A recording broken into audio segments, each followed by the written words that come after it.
Okay, so Capricorn, let's talk about your vision first. So we talked about this a little bit in June, so it should be a new type of energy if you did see that video in June. So let's see what your new vision for money is right now. Okay, so you've got the Capricorn card. As if you can see it right here. There's your Capricorn symbol. And this is your vision of money, which is to have a ton of it. And you're willing to grow it from scratch if you have to. And you're also willing to use Virgo energy to be persistent and be precise and stick with it. So yeah, you are ready. That's your Earth card right there.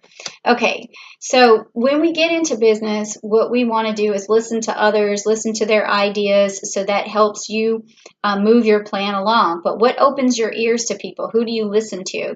And this has been an interesting card for most of the signs that I've read. Some people only listen to experts. Some people listen to people like magicians who make things look easy. Some people listen to business partners. It's an interesting spot. And I've gotten here too twice. I've gotten the fire card, which people listen to people who are passionate about business. So let's see what you get. Oh, okay. So you got the Delphus card. That's different. I haven't seen that one yet. So Delphus is basically a card of like a messenger. So in this particular case, who you open up to is people who can do things for you. So you're listening to people who can help you out. Like it could be like, say, if you're working on building houses, it could be you're listening to someone who lays the foundation. It's just somebody who's can carry out a plan is who you're listening to, because it sounds to me like you're trying to carry out an ultimate plan, so you might need some helpers along the way. So you're listening to people who can tell you that they're going to help you and do things for you. So that makes total sense. And it also has Capricorn energy right there on it too, right here. And it's got the Mercury energy, meaning that it's someone who carries out a plan for you. So that's who you're listening to, which is interesting. So it sounds to me like you're your own authority on whatever you're doing, but you just need some help. Okay, that's cool. All right, so now the next card is, how can you present yourself in the best possible way? So this should be interesting for Capricorn. Let's see. Oh my God. This is Capricorn right here. Just be yourself. Ooh, big surprise. All right, so just present yourself like yourself.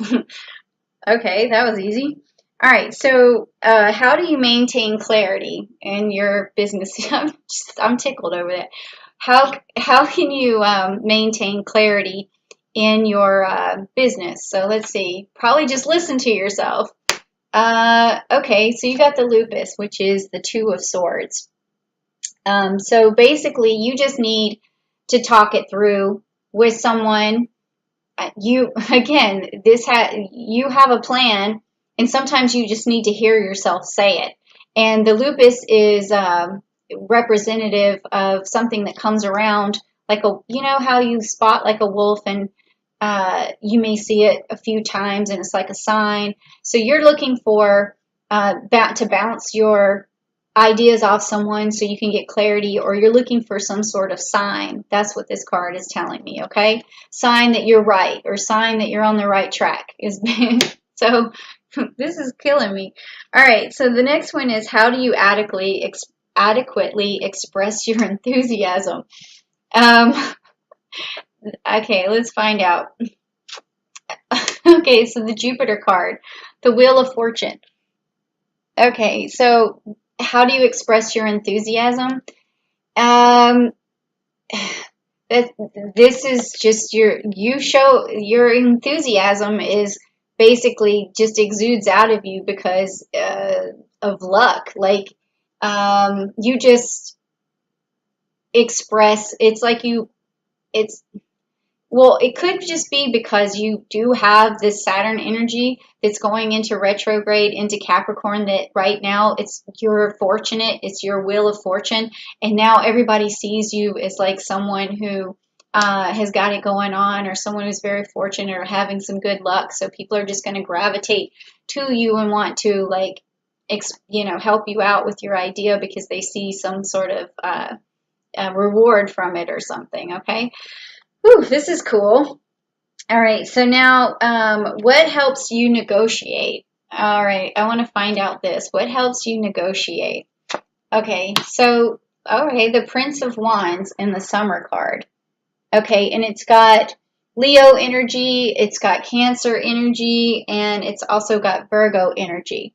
So you basically negotiate with pride, with confidence, with determination.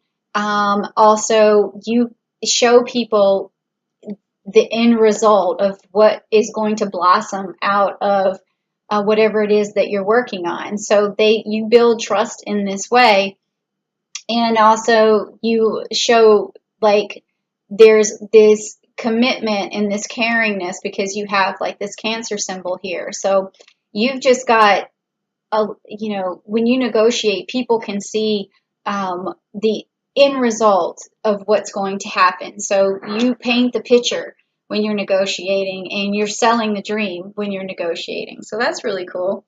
Okay, so are you following up with in the best possible manner or the best possible way? So follow up is, once you negotiate and you get the deal going, the follow up is the paperwork, or is the obstacles, or are the challenges that come along, and the keeping the deal alive. So let's see if you're doing that in the best possible way. Now you've got the Spring card. Yes, you're making it look easy. You're just prancing around, and the follow up is like, do, I got this. This is great. You got the Pentacle in your hand. You're just like, the follow up to you is a breeze. It's like a spring breeze. That's crazy. Ah, Capricorn, you guys are so lucky when it comes to business. All right, so this card, if you're not lucky in the business right now, we'll find out why, because this card is like what's standing in your way of having all this bliss. Let's see what's going on.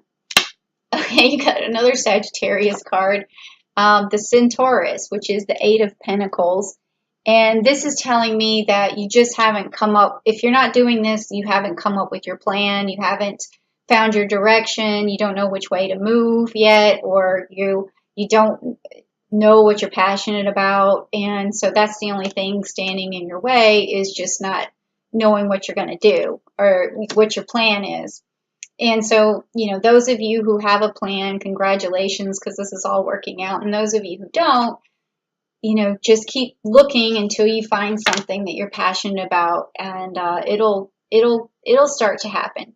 Okay, so this last card is, and what's the best possible way you could communicate to make your business grow? So let's see. Okay, so you got the Alrisha card. Oh no, wait. Okay, this is the Uranus card. Sorry about that. It's very close though. The Alrisha looks a lot like this. So it's the Five of Pentacles, and it's got the Taurus energy, and it's got Mercury energy. So the best way for you to negotiate is to basically cut through all the confusion.